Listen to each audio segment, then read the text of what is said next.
I want you to imagine, just for a second, that you have spent your entire life, I mean your whole life, trying to be a good person. Right. Just really playing by all the rules. Exactly. You follow the rules, you help your neighbors, you do the work, you cultivate empathy, you go to therapy, you, I don't know, recycle. Yeah, you try your absolute hardest to minimize the harm you do in the world. Right. You are, by all conventional modern standards, climbing this really steep mountain of moral perfection. Which is exhausting. It is so exhausting. It's exhausting work. But you do it because you deeply believe in goodness. Yeah. But what if I told you that to reach the absolute summit of that mountain, you had to completely and utterly abandon the very concept of goodness altogether? Framing it that way really, well, it highlights the shock value of these texts. It really does. Because it sounds like a recipe for absolute chaos, right? Or at least some kind of complete moral collapse. Yeah, it feels like a paradox that should just break your brain. You spend lifetimes building up this intricate moral compass only to, like, throw it off the cliff to take the final step. Exactly. But that exact brain-breaking paradox is the beating heart of what we are exploring today. So welcome to this deep dive. Glad to be here. Today, we are venturing into the absolute twilight of the Mahāyāna Buddhist path to enlightenment. The really deep end. The deep end. We are looking at the final, most advanced stages of a bodhisattva's journey, specifically what are known as the 8th, 9th, and 10th Bhūmis. Right. For those of you listening who might feel totally disconnected from Buddha theology, stick with us. Yeah, definitely stick around. Because this is a profound, almost surgical, psychological exploration. It is fundamentally about what happens when human effort, when compassion fatigue, empathy burnout, and our deeply ingrained us versus them way of seeing the world. When all of that completely collapses into effortless action. Yes. We are looking at the exact intersection where ultimate wisdom and everyday action become the exact same thing. The texts essentially map out a threshold where the illusion of the practitioner, the I, who is trying so hard to be good, finally dissolves. Okay, so I think we really need to unpack this because before we jump into the deep end of the 8th stage, we have to lay the groundwork. Absolutely. I want to start with the word itself because the text relies so heavily on this specific terminology. What actually is a Bhūmi? Right. Like, why use that specific word to describe spiritual progress? Now, early Theravada traditions originally mapped out 4 distinct stages of awakening. But as the Mahāyāna tradition developed, it radically expanded this whole cartography. And our source material specifically points to the Dāsabhūmika Sutra as the text that's definitively codified this into 10 specific stages. Yeah. Scholars trace the Dāsabhūmika Sutra to somewhere between the 1st century BCE and the 1st century CE in India. So it's incredibly old. Very old, and it was such a monumental piece of philosophical architecture that it actually circulated independently for a while. Oh, didn't know that? Yeah, and later it became a major chapter of the massive Avatamsaka Sutra or the Flower Adornment Sutra. Okay. What makes it so brilliant is how it systematically correlates each of the 10 stages with a specific virtue, a specific psychological realization, and the progressive purification of the mind's obscurations. Okay, so stages 1 through 7 are where a practitioner is doing the heavy lifting. Right, the striving phase. They are practicing generosity, ethics, patience, joyous effort. They are grinding away at their flaws. But our deep dive today begins at a really critical inflection point. The 8th Bhūmi. The text calls this stage akala. Akala, right. The immovable, or the unshakable. The transition from the 7th to the 8th Bhūmi is arguably the most critical turning point in the entire Mahāyāna schema. Really? The most critical? I would argue so, yes. Up until this point, a practitioner is on what the texts call the path of meditation. They are still learning, still striving. Still using effort. Exactly. But at the 8th Bhūmi, they step onto the threshold of the path of no more learning. They achieve a state where regression becomes ontologically impossible. Meaning they literally can't slide backward. Right. You can't unknow what you've learned. It's like once you realize a magic trick relies on a hidden mirror, you can never look at the trick the same way again. You can't force your brain to unsee the mirror. The texts use the Sanskrit term avavartika for this. Avavartika? Yes, one who turns back no more. And your magic trick analogy is highly relevant here because the reason they can't turn back is due to a fundamental cognitive breakthrough that defines this stage. Okay, what is the breakthrough? It is formally called anupattika dharmakshanti. Okay, that is a mouthful. Anutpadika dharma shanti. Right, which roughly translates to the confidence of equality or the patient endurance of the non-arising of phenomena. The non-arising of phenomena. That is a seriously dense phrase. It is. I really want to break down what it actually means for a human being walking around in the world. Let's do it. When the texts say that no phenomena truly arise, what are they trying to tell us about reality? Well, to grasp this, you have to consider how ordinary cognition works. Okay. We perceive things as having solid, independent life cycles. A tree grows from a seed, the tree exists as a solid entity, the tree dies. Right, a clear beginning, middle, and end. Exactly.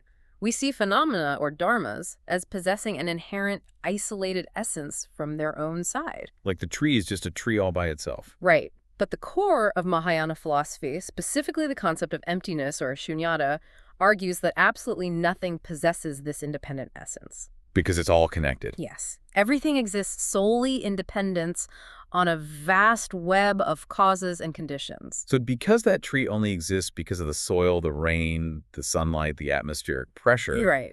it doesn't actually have a strict independent boundary. Exactly. And if nothing has a true independent essence to begin with, it can't independently arise into existence. It's just a constant reshuffling of the universe's deck of cards. That's a great way to put it. The philosophical conclusion Nagarjuna draws from this is profound. What does he say? He says if a phenomenon never truly possessed an independent existence to begin with, it cannot truly cease. Oh, wow. Our rigid dichotomies of birth and death, existence and non-existence are revealed as conceptual overlays. Just categories our brains invent. Exactly. We invent them to make the universe navigable, but they are not ultimate reality. And this realization completely collapses the biggest dichotomy in Buddhism itself, right? Yes, it does. The divide between samsara, the cycle of suffering and rebirth, and nirvana, which is liberation. It dismantles it entirely. If all phenomena lack inherent essence, then all things are fundamentally equal in their emptiness. Okay.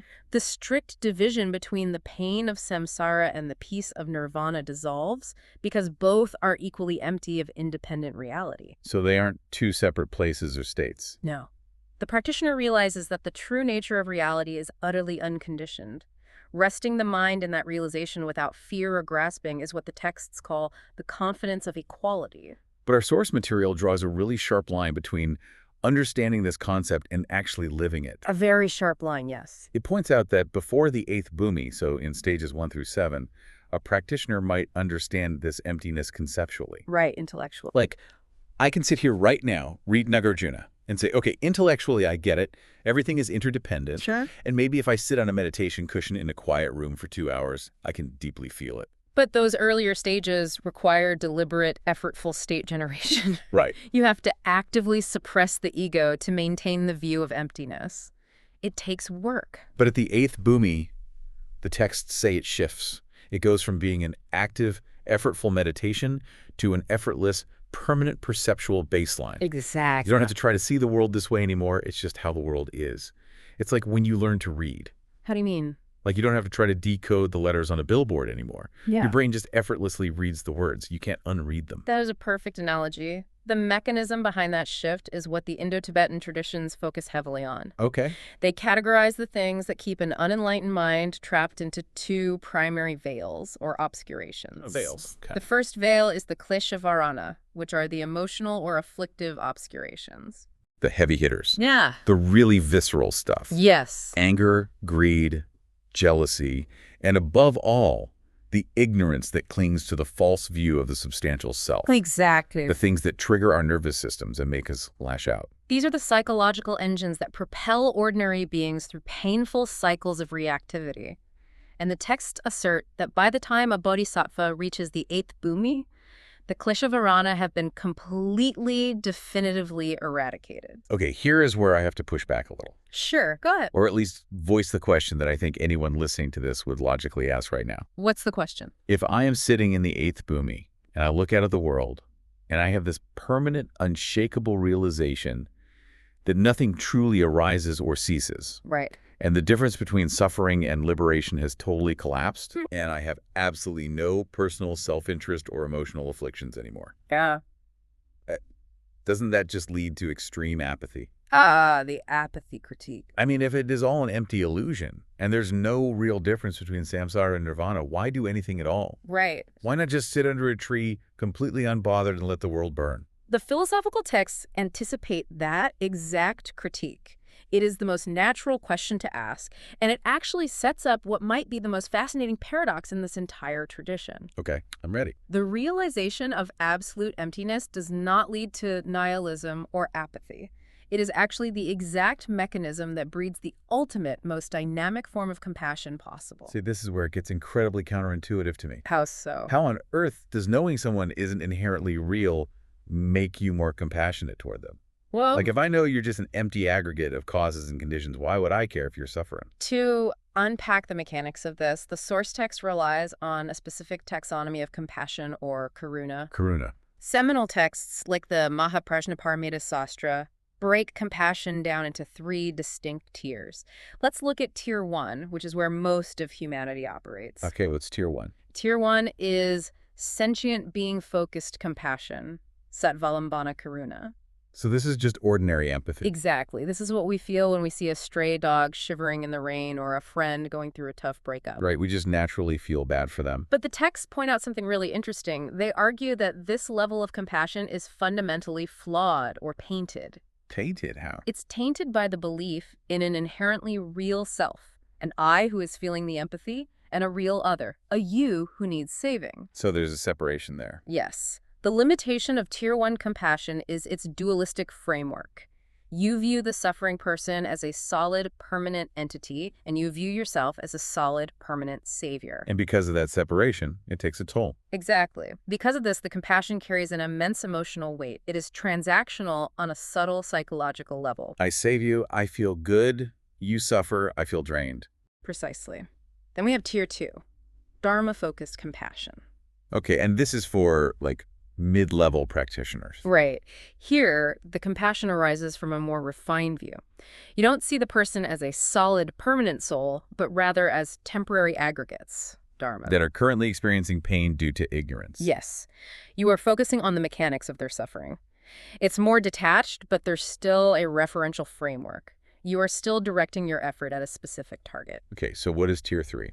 The breakthrough of the 8th Bhūmi introduces the 3rd tier, Objectless or non-referential compassion, Analambana Karuna. Objectless compassion. The source text provides an analogy for this that is so brilliant. I really want to make sure we explore it fully. The magician analogy. Yes, the analogy of the magician. So picture a massive audience gathered around a stage. Okay, it's setting the scene. A master magician casts a spell and conjures an incredibly realistic, terrifying illusion of a tiger. It looks real, it sounds real, it seems completely lethal. An ordinary person in the audience sees the tiger, believes it is a genuine threat, and runs away in absolute terror. And that reaction maps perfectly onto Tier 1 reality. The ordinary being is completely trapped by the illusion of samsara, reacting to phenomena as if they possess inherent reality. Right, so then you have a novice magician in the audience. This novice represents an early stage practitioner. They know intellectually that the tiger is an illusion. They've studied the mechanics of the spell. But the illusion is so visceral, so convincing, that when the tiger roars, the novice still flinches. Their heart rate still spikes. Exactly. This is Tier 2. They possess the conceptual knowledge of emptiness, but the emotional and cognitive obscurations still grip their nervous system. Yeah. The dualism is still active. And then you have the master magician, the 8th Bhūmi Bodhisattva. The one who casts the spell. Yes, the master is the one who casts the spell. They know with every fiber of their being, on a foundational perceptual level, that there is no tiger. Right. They feel absolutely zero fear. Their heart rate doesn't budge at all. No reaction. But, and here is the crucial, beautiful part of the analogy. The master magician doesn't just sit back and laugh at the audience. They don't. The master easily and calmly walks into the crowd to comfort and soothe the terrified audience members. And that action illustrates Tier 3, objectless compassion. Yeah. The Bodhisattva perceives that the reality of the being is an illusion. They see the audience members as temporary aggregates, empty of an inherent self. But they still act. Yes, because they simultaneously perceive that these temporary aggregates are suffering tremendously because they mistakenly believe the tiger is real. So the compassion doesn't stem from a patronizing pity for an inherently real person. No, not at all. It is a vast, spontaneous response to the tragic irony of the situation. It's the heartbreak of watching beings suffer over a dream. Exactly. It reminds me of watching a child have a night terror. As a parent, you know the monster under the bed isn't real. Right, you're not afraid of the monster. You have zero fear of the monster. But you don't just leave the child to scream in terror because the monster is empty. Well, of course not. You comfort the child because the child's fear is a physiological reality in that moment. That's a beautiful way to ground it. The French scholar Henri de Lubac actually made a brilliant observation regarding Buddhist epistemology on this exact point. Oh, what did he say? He noted that perfect pity is pure precisely because it lacks a specific, inherently real object. It arises gratuitously from the realization of emptiness itself. That completely dismantles the Western critique that Buddhist emptiness is just a static, dead, nihilistic void. Entirely. In Mahāyāna thought, emptiness has an inherently dynamic, intensely compassionate aspect.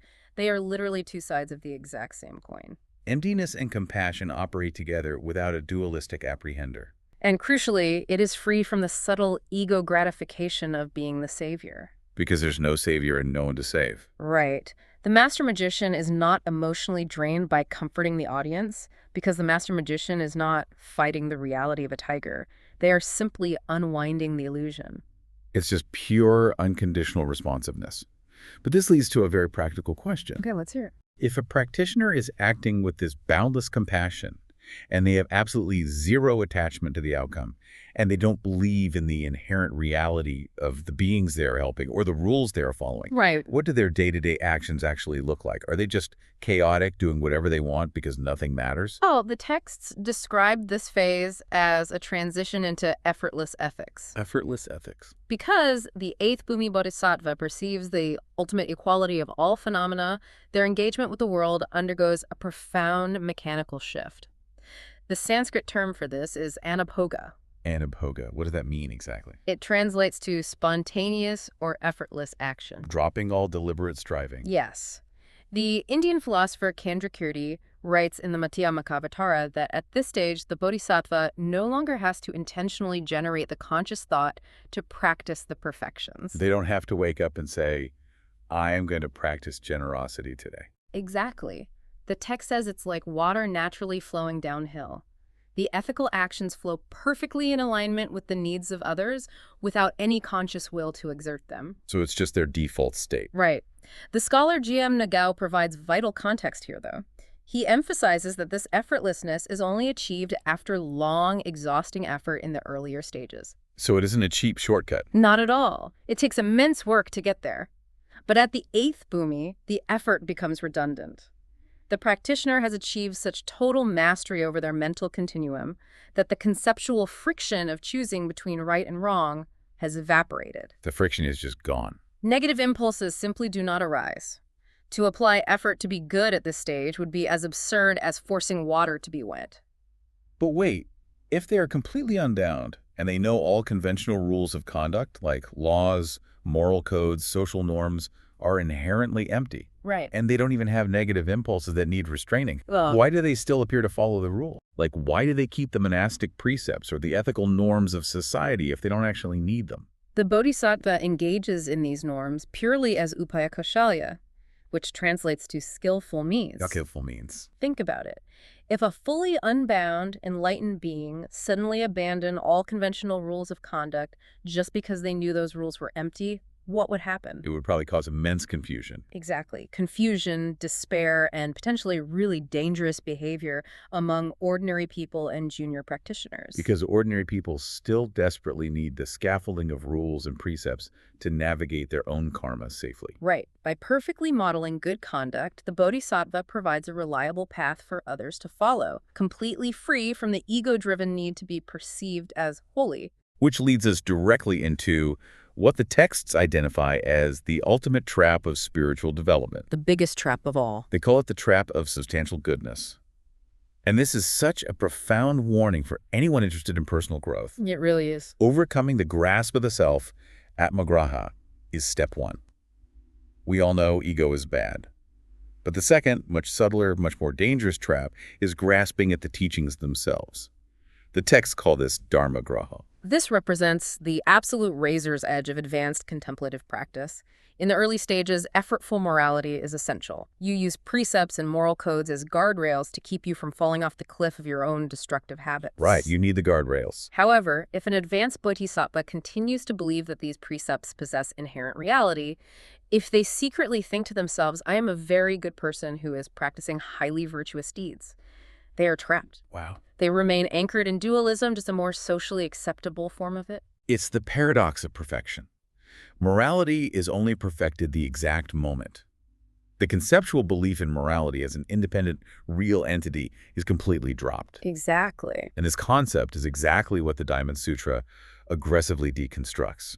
The Diamond Sutra is like the pinnacle of the perfection of wisdom literature. Yes. And it's designed to cut through our most cherished spiritual illusions like a vajra, a diamond thunderbolt. The dialogue in the Diamond Sutra features the Buddha speaking to his disciple Subhuti.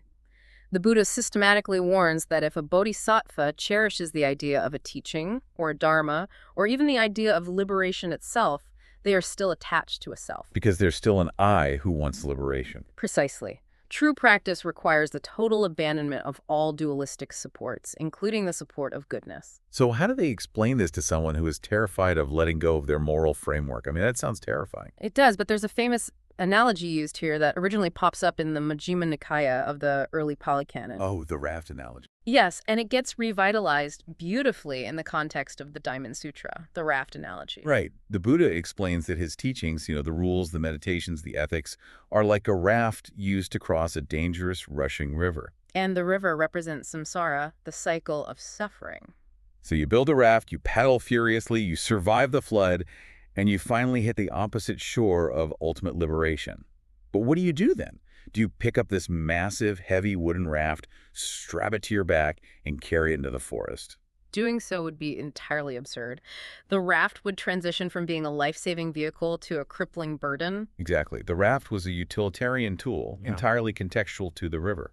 And the Diamond Sutra uses an incredible spatial metaphor to explain the difference between acting with that attachment and acting without it. What's the metaphor? It says that practicing generosity while believing in the reality of the giver, the gift, and the recipient is like walking in a pitch-black room. You can't see the reality of anything, but giving a gift without depending on any object or sign is like walking in bright sunshine. That's beautiful. Furthermore, the text insists that the merit generated by that objectless, detached giving is physically immeasurable. Immeasurable. The Buddha asks Subhuti if the physical space in the eastern quarter of the universe can be measured or contained. Subhuti answers that it cannot. Right. The Buddha replies that similarly, the merit of a bodhisattva who practices giving without any attachment to the concept of giving is as vast, uncontainable, and infinite as physical space itself. Okay, let's take stock of where we are. We have this 8th Bhūmi bodhisattva. They are perfectly still. Right? They act with boundless, objectless compassion without any burnout. They engage in compassionate theater to model perfect ethics without clinging to the raft. All true. But this presents a new logical gap. How does this perfectly still, entirely unbothered being actually interact with and teach a world of chaotic, suffering, highly emotional people? That is the million-dollar question. Because being the perfect cure to a disease doesn't automatically mean you have the bedside manner to be a doctor. Right, those are two different skills. A perfectly still mind seems like it would be a terrible teacher because it can't relate to the panic of the student. So how do the texts resolve that gap? Well, that exact logical gap is what necessitates the 9th stage. The philosophical analysis in the source text poses a structural question.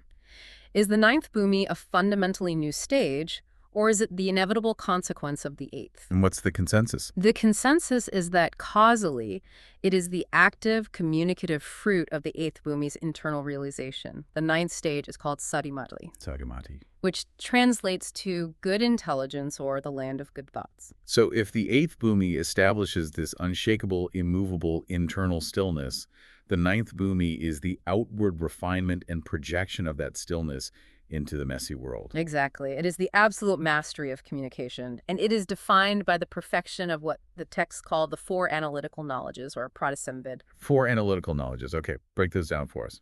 These four knowledges represent a total mastery over rhetoric, teaching, and interpersonal connection. Got it. The first is the perfect knowledge of phenomena, which is an unobstructed, granular understanding of the specific and general characteristics of all things in the universe.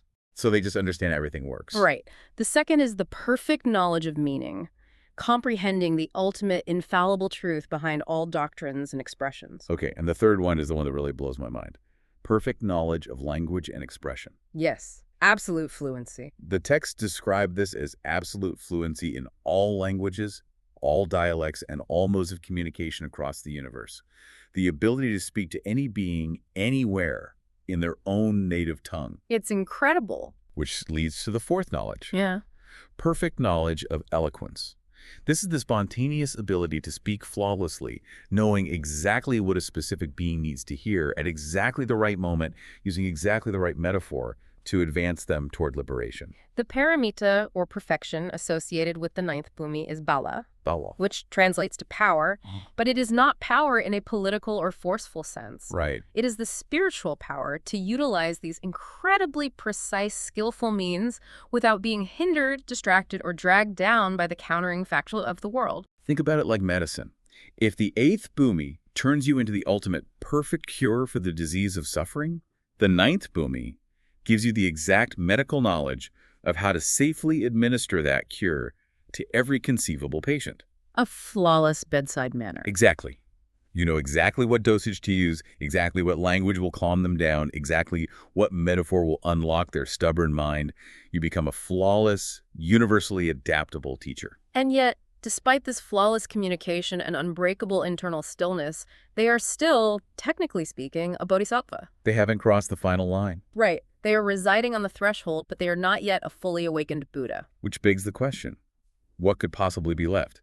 If you are perfectly still, totally compassionate, completely unbound by rules, yet perfectly ethical, and you possess universal knowledge of language and teaching, what is the final barrier? What is left to achieve? That brings us to the ultimate threshold of the Mahāyāna path, the 10th and final Bhūmi. Here we go, the 10th Bhūmi. It is called Dharmamega, the cloud of Dharma. The cloud of Dharma. It's such an evocative name, but to understand what actually happens here, we have to look back at the mechanics of the mind we discussed earlier. Right, the veils. Remember the two veils. At the eighth Bhūmi, the emotional obscurations, the kleshavarana, were totally destroyed. Anger, greed, the visceral reactions, all gone. But there was a second, much subtler veil that remained intact. The cognitive obscurations, the jnana varana. Right, and the source text likens this to the veil of Isis. It is incredibly difficult to conceptualize because it's just so subtle. Extremely subtle. Throughout the eighth and ninth Bhūmis, these cognitive obscurations linger in the deepest background of the mind.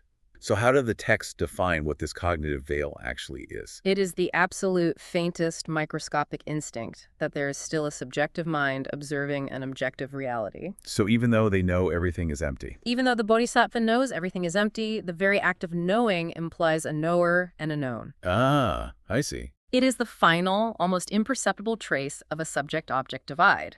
And the texts argue that as long as that microscopic division exists, the mind is still subtly fragmented. It cannot achieve simultaneous, unobstructed, panoramic awareness of the universe. It's the difference between looking at a landscape through a perfectly clean, spotless window versus standing outside in the landscape. That's a great analogy. The window in the eighth Bhūmi has no dirt on it, no emotional triggers, but the glass itself still separates the observer from the observed. So how does the practitioner finally shatter that glass? How do they break through the last veil? According to the Dasapummika Sutra and the vast commentarial traditions that followed it, the transition from the 10th Bhūmi to full Buddhahood requires one final, ultimate meditative absorption. Okay, what is it? It is called the Vajrapama Samadhi, the diamond-like concentration. Another diamond metaphor. Vajra. Cutting through the final illusion. This specific samadhi is described as being so incredibly powerful, so perfectly concentrated, that it shatters those final, lingering cognitive imprints. It shattered the glass. It completely and permanently purifies the mind of the subject-object divide. the veil of Isis collapses entirely. Why? And with the definitive elimination of the cognitive obscurations, the Bodhisattva attains what the texts call sarvajnana, omniscience. Now, we really need to pause and redefine what omniscience means in this specific philosophical context. Yes, it's very different from the Western concept. Because in Western thought, when you say a being is omniscient, people immediately picture a giant cosmic encyclopedia. Right, someone who just knows every single fact. They picture a being who knows the capital of every country, who knows the square root of every number, or who knows what I had for breakfast last Tuesday. Exactly. But the texts clarify that Buddhist omniscience is not the retention of infinite trivia facts. Far from it. Omniscience here is something much more profound and structural. It is the unobstructed capacity to directly perceive the true, empty nature of all phenomena simultaneously across all times and dimensions. Simultaneous perception. The paramita associated with the 10th Bhūmi is jnana, or deep awareness. To put it simply, the practitioner no longer has to switch their focus back and forth between seeing the conventional, everyday world of forms and the ultimate, hidden reality of emptiness. They don't have to toggle between the two. Exactly. They perceive both realities simultaneously in a single, unified, cognitive event. That brings us to the title of this stage, the cloud of Dharma, which I find endlessly fascinating. It's a very deliberate metaphor. Think about the physical mechanics of a cloud. A massive, heavy rain cloud doesn't hover over a dry, dying field and think to itself, okay, I need to exert a lot of effort to rain on this specific blade of grass, but not that one. Right. It doesn't choose where to rain. A cloud has no conscious intention. It doesn't discriminate. It doesn't try. It just effortlessly, naturally permeates the sky and rains down life-giving water across the entire parched landscape equally. The meteorological metaphor perfectly captures the state of the 10th Bhūmi. The Bodhisattva's presence is completely spontaneous, entirely universal, and unbound by spatial or temporal limitations. They just exist and rain down teachings. They effortlessly shower the teachings of the Dharma, the rain, across the universe to nourish the spiritual seeds of all sentient beings, exactly as a cloud nourishes a field. So the glass window is shattered, the veil has dropped. The final boundary between subject and object is gone. Completely gone. The illusion of the practitioner as a separate, striving entity has completely and permanently dissolved. What is actually left when the person is gone? What remains is the ultimate fruition of the path. This is the exact moment of transition from Bodhisattva to Buddha. The final step. The absolute mental landscape of stillness allows the consciousness to merge seamlessly with the unconditioned reality. This marks the emergence of what Mahāyāna philosophy calls the Dharmakāya. The Dharmakāya. The truth body. Yes, the truth body. The ultimate nature of reality itself. Completely empty of all conceptual elaboration, yet completely luminous and aware. And the texts are careful to point out that this isn't an escape from reality. It's not just vanishing into the void. No. Once the Dharmakāya is realized from that boundless, unconditioned space, the awakened consciousness can effortlessly manifest other forms to interact with and help beings who are still trapped. Oh, like avatars? Sort of. They can manifest the Sambhogakāya, the body of visionary enjoyment, to appear to advanced practitioners in pure lands. Okay. And they can manifest the Nirmanakāya, the physical emanation body, to appear in the conventional historical world. Much like the historical figure of Siddhartha Gautama. Exactly, for the benefit of ordinary beings. It is the ultimate merging of the infinite and the intimate. As I reflect on all these texts and this entire progression, it really strikes me how contrary this is to how we usually approach life. It turns everything upside down. It really does. We spend so much of our daily lives trying to accumulate. We want to accumulate knowledge. We want to build a better, stronger version of ourselves. Right. We read self-help books to gain enlightenment or to achieve peace of mind. It is all about addition, building a bigger, better ego.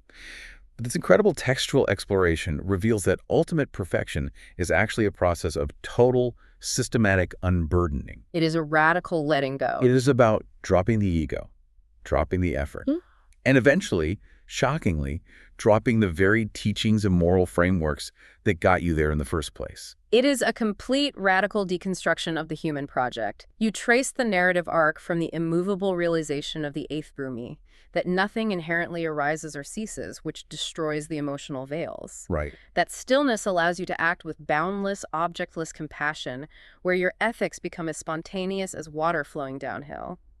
Then, in the ninth Bhūmi, you refine that outward delivery, mastering the language of the universe to heal others. And finally, in the 10th Bhūmi, you shatter that very last microscopic cognitive veil.